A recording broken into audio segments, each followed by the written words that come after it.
చెల్గల్ యార్డ్లో తడిచిన ధాన్యం కొనుగోలు చేయాలని బీజేపీ జాతీయ కార్యదర్శి పొనుగంటి సుగుణాకర్ రావు ఆధ్వర్యంలో మార్కెట్ యార్డ్ ముందు ధర్నా నిర్వహించారు.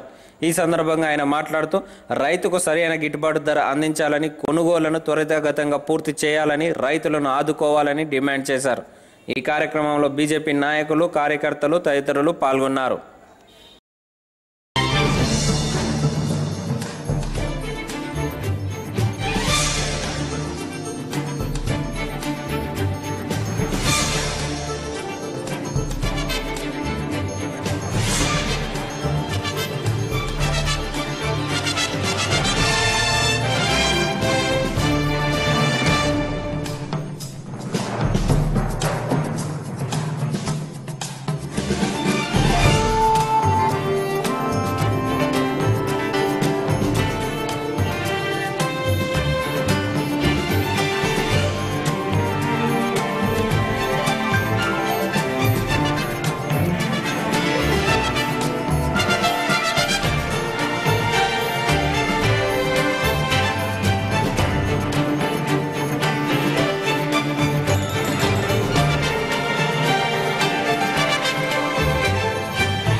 జాప్యాన్ని అన్నదాతతో చెలగాటమా, అన్నదాతతో చెలగాటమా.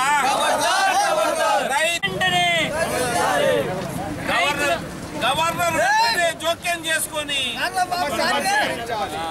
గవర్నర్ వెంటనే జోక్యం చేసుకొని కొనుగోలులో జిల్లా యంత్రాంగం. ఈరోజు ఈ చెల్గల్లో జరుగుతున్న వడ్ల కొనుగోలు కేంద్రాన్ని మేము సందర్శించాం. ఇక్కడ ఈ కొనుగోలు కేంద్రంలో కనీస సదుపాయాలు కలుగజేయడంలో యంత్రాంగం పూర్తిగా వైఫల్యం చెందింది. మరి వీళ్ళకు సంబంధించిన పరదాలు కానీ, టార్పాలిన్ కానీ, సంచులను కానీ సమకూర్చడంలో వైఫల్యం చెందారు. 15 రోజుల నుంచి ఇక్కడ రైతులు ఇక్కడ వెయిట్ చేస్తున్నారు. మరి 15 రోజుల్లో వర్షం గుళ్ళ వల్ల కూడా తడిచిపోయినాయి. ఒకసారి రైతు కొనుగోలు కేంద్రంలోకి తీసుకొచ్చిన తర్వాత అక్కడ ఎలాంటి నష్టం జరిగినా నష్టం ఇక్కడున్న కొనుగోలు కేంద్రానికి సంబంధించిన ప్రాథమిక వ్యవసాయ సొసైటీ కానీ, లేకపోతే ఐకేపీ సెంటర్లు వాళ్ళు కానీ భరించాలి. కానీ ఇక్కడ రైతునే బాధ్యుని చేస్తూ నానా ఇబ్బందులు పాల్చేస్తున్నారు. మరి 15 రోజుల నుంచి వెళ్ళి భార్యా పిల్లలను వదిలిపెట్టి కొనుగోలు కేంద్రంలోనే వాళ్ళు ఇక్కడ పడిగాపులు కాస్తున్నారు. అయినప్పటికీ మరి ఈరోజు ఇంకా యంత్రాంగం కొనుగోలు చేయడం పనులు మేము తీవ్రంగా ఖండిస్తున్నాం. నిన్న తహసీల్దార్ గారు వచ్చి హామీ ఇచ్చిపోయారు. మరి వర్షం మూలంగా మాయిచర్లు కొద్ది తేడా ఉన్నా కొనుగోలు చేస్తామని. అయినప్పటికీ కొనుగోలు జరపడం లేదు. మరి రైతులు ఇక్కడే పడిగాపులు కాసుకుంటున్నారు. కనీసం అక్కడ మరి ఎండబెడదామన్నా కానీ ఎండబెట్టే అవకాశం లేదు. మాయిచర్ తగ్గించే చర్యలు చేపట్టడం లేదు. మాయిచర్ అదే విధంగా కొనసాగుతుంది. కుప్పలు అదే విధంగా ఉన్నాయి. ఎండ వచ్చే అవకాశం కూడా లేదు కనుక మరి ఎన్ని రోజులు ఇక్కడ రైతులు పడిగాపులు కాస్తున్నారని మేము ప్రశ్నిస్తున్నాం. ఇప్పటికైనా జిల్లా యంత్రాంగం వెంటనే మేల్కొని మరి తక్షణమే ఇక్కడ కొనుగోలు చేయాలని, ఇక్కడికి తీసుకొచ్చిన తర్వాత మాయిచ్చర్ పెరిగినా కానీ బాధ్యులు ఇక్కడ ఉండే కొనుగోలు కేంద్రమే కానీ రైతులు కాదనే విషయాన్ని గమనించాలని, అలాగే కనీస సదుపాయాలైన మరి పరదాలు కానీ, టార్పాలిన్స్ కానీ, అదేవిధంగా గన్నీ బ్యాగ్స్ కానీ సమకూర్చాలని మేము డిమాండ్ చేస్తున్నాం. ఈ రోజు వచ్చిన సరుకులను ఈ రోజే కొనుగోలు చేయాలి. మరి వర్షాల వల్ల తడిస్తే దాన్ని రైతులుగా బాధ్యత చేయడానికి మేము తీవ్రంగా ఖండిస్తున్నాం. దీంతో పాటుగా మొత్తం ఈ దేశంలో మరి రైతు నష్టపరిహార చెల్లింపు ప్రక్రియ లోపభూయిష్టంగా ఉన్నది. మరి రైతుకు కనీసం విత్తన కాస్ట్ కూడా ఈ పరిహార రూపంలో రావటం లేదు. ఇన్పుట్ సబ్సిడీ కానీ లేకపోతే ఇన్సూరెన్స్ అనేది పత్తా అవ్వడం లేదు. ప్రీమియం చెల్లింపులు బ్యాంకులలో ప్రీమియం పేర మరి డబ్బులు కట్ చేస్తున్నారు కానీ ఎలాంటి ఇన్సూరెన్స్ అందడం లేదు. మరి మేము తీవ్రంగా ఖండిస్తున్నాం. మరి రైతు ప్రయోజనకారిగా ఉండే ఇన్సూరెన్స్ పథకం రావాలని, అదేవిధంగా ఇన్పుట్ సబ్సిడీ కూడా మరి రైతుకు సరైన నష్ట నష్టపరిహారంతో సమానంగా ఇన్పుట్ సబ్సిడీ ఇవ్వాలని, అది కూడా తక్షణమే నష్టపోయిన నెల రోజుల్లోపనే ఇలాంటి చెల్లింపులు చేయాలని మేము డిమాండ్ చేస్తున్నాం. అనేక సంవత్సరాల నుంచి ఇన్పుట్ సబ్సిడీ ప్రకటించి కూడా చెల్లింపుల్లో జాప్యం ఉన్నది. దాన్ని మేము తక్షణమే చేయాలని మేము సందర్భంగా డిమాండ్ చేస్తూ, మరి మొత్తం ఈ యొక్క ఇన్సూరెన్స్ ప్రక్రియ, నష్టపరిహార చెల్లింపు ప్రక్రియలో సమూలంగా మార్పులు తీసుకొచ్చి చేయందే రైతు మరి ఇప్పుడున్న కష్టాల కడల నుంచి బయటపడే అవకాశం లేదు కనుక మరి మొత్తం కూడా మొత్తం విధి విధానాలు మార్చాలి. తక్షణం రైతులకు లాభం చేకూర్చుటకుండకై మా ఇచ్చారు కొద్ది గొప్ప తేడాతో ఉన్నప్పటికీ తక్షణమే కొనుగోలు చేయాల్సిందిగా మేము డిమాండ్ చేస్తాం. ఈ విషయం మేము డిఎస్ఓ గారితో కూడా మాట్లాడడం జరిగింది, స్థానిక తహసీల్దార్ గారితో కూడా మాట్లాడడం జరిగింది. వాళ్ళు సానుకూలంగా స్పందించినప్పటికీ ఇక్కడ ఉండే కింది స్థాయి అధికారులు స్పందించకపోవడానికి మేము తీవ్రంగా ఖండిస్తున్నాం. ఇప్పటికైనా మరి రైతును ఆదుకోవాలని సందర్భంగా డిమాండ్ చేస్తున్నాం తెలుపుతున్నారు. అయినా గవర్నర్ గారు స్పందించడం లేదు. వెంటనే గవర్నర్ స్పందించాలి. ప్రభుత్వం లేదు కనుక గవర్నర్ ఆధ్వర్యంలోనే ఈ ప్రభుత్వం నిర్వహించబడుతుంది కనుక మరి గవర్నర్ గారు స్పందించి రైతులను ఆదుకోవాలని ఈ సందర్భంగా మేము డిమాండ్ చేస్తున్నాం. జగిత్యాల వీటిలోకి రైతులు వరి ధాన్యాన్ని తీసుకొస్తే దాన్ని కొనడానికి అధికారులు వెనుకంజ వేయడం జరుగుతుంది. ఒక పక్క అకాల వర్షాలు, ఒక పక్క గిట్టుబాటు ధర లేకుండా రైతులు చాలా నానా ఇబ్బందులు పడుతున్నారు.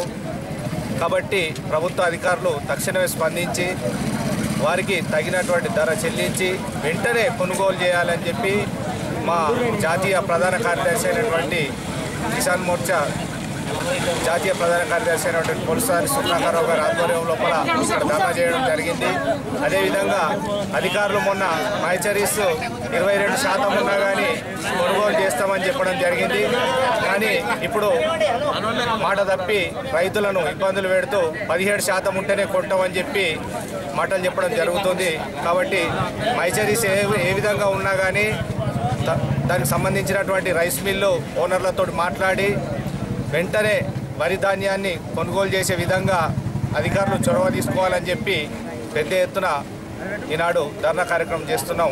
ఇప్పటికే అధికారులు స్పందించి రైతుల కుటుంబాలను ఆదుకోవాలని, చలిలో, వర్షంలో, ఎండలో వాళ్ళు ఇక్కడ గత వారం 10 రోజుల నుంచి నిరీక్షణ చేస్తున్నారు. కాబట్టి గవర్నర్ గారు కూడా జోక్యం చేసుకొని రాష్ట్రం లోపల రైతులకు తగు విధంగా ధర చెల్లించాలని చెప్పి డిమాండ్ చేస్తున్నారు. మార్చి 30న జరిగిన మున్సిపల్ ఎన్నికల ఫలితాలను ఈ నెల 12 సోమవారం రోజున విడుదల చేయనున్న సందర్భంగా ఓట్ల లెక్కింపునకు మున్సిపల్ అధికారులు ఏర్పాట్లు పూర్తి చేశారు. ఈ సందర్భంగా మున్సిపల్ కమిషనర్ సురేందర్ మాట్లాడుతూ సోమవారం ఓట్ల లెక్కింపు కేంద్రానికి పాసులు ఉన్నవారిని అనుమతించబడునని, అభ్యర్థులు మరియు వారి ఏజెంట్లకు పాసులు ఇవ్వడం జరుగునని ఆదివారం మున్సిపల్ కార్యాలయంలో తీసుకోవాలని కోరారు. కౌంటింగ్ ఉదయం 8 గంటల నుండి ప్రారంభమవునని, మొత్తం 8 రౌండ్లలో పూర్తి చేసి ఫలితాలు విడుదల చేయబడునని అందరూ సహకరించాలని కోరారు. అందరికీ నమస్కారం. జగిత్యాల పురపాలక సంఘానికి జరిగినటువంటి ఎన్నికలకు సంబంధించి ఓట్ల లెక్కింపు రాష్ట్ర ఎన్నికల సంఘం ఆదేశాల మేరకు ఈ నెల 12వ తారీఖు నాడు నిర్వహించుకుంటున్నాం. మరి దానికి సంబంధించి ప్రభుత్వ బాలికల జూనియర్ కళాశాలలో ఇప్పటికే తగిన ఏర్పాట్లన్నీ కూడా చేయడం జరిగింది. మరి ఇటు కౌంటింగ్కి పోటీ చేసిన అభ్యర్థులని, తర్వాత వారి కౌంటింగ్ ఏజెంట్లను మాత్రమే సంబంధిత కౌంటింగ్ పరిసరాల్లోకి అనుమతించడం జరుగుతుంది. అలాగే మరి వారికి పాసులు కూడా ఇవ్వడం జరుగుతుంది. అటు పాసులని మీరు 11వ తారీఖు నాడు మున్సిపల్ కార్యాలయంలో పొందవలసిందిగా కోరుచున్నాం.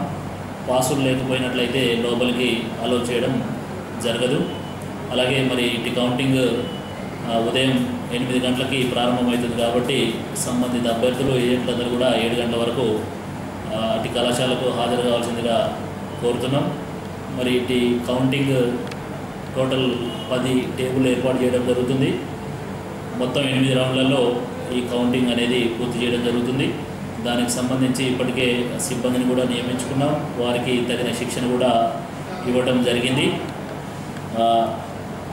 అలాగే ఇప్పటికీ మోడల్ కోడ్ ఆఫ్ కండక్ట్ అమల్లో ఉన్నందున మరి అందరు అభ్యర్థులు కూడా రాజకీయ పార్టీల వారు కూడా ఈ కోడ్ ఆఫ్ కండక్ట్ని డివేట్ పోయినట్లయితే ఇట్టి కౌంటింగ్ మనము ప్రశాంతంగా పూర్తి చేసుకోవడానికి ఆస్కారం ఉన్నది. కాబట్టి మరి కౌంటింగ్ కార్యక్రమాన్ని సజావుగా సక్రమంగా నిర్వహించుకోవడానికి అన్ని రాజకీయ పక్షాల వారు ప్రజలందరూ కూడా సహకరించవలసిందిగా కోరుతాము.